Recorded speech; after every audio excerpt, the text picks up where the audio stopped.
Bu dunyoda ne dardlarni ko'rganman. Nega kuymay, qayg'urmayin ne uchun? Otajonim panohida bo'lganman. O'zgalardan nima foyda men uchun?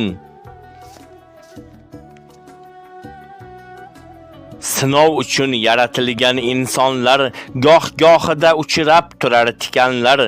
Onam menga haqiqiy do'st ekanlar. O'zgalardan nima foyda men uchun? Ichimdadir axir mening har ohim. Uqubatda o'tmoqdadir har onim.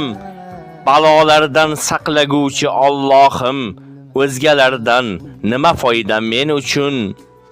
Goho ohu, goho malham.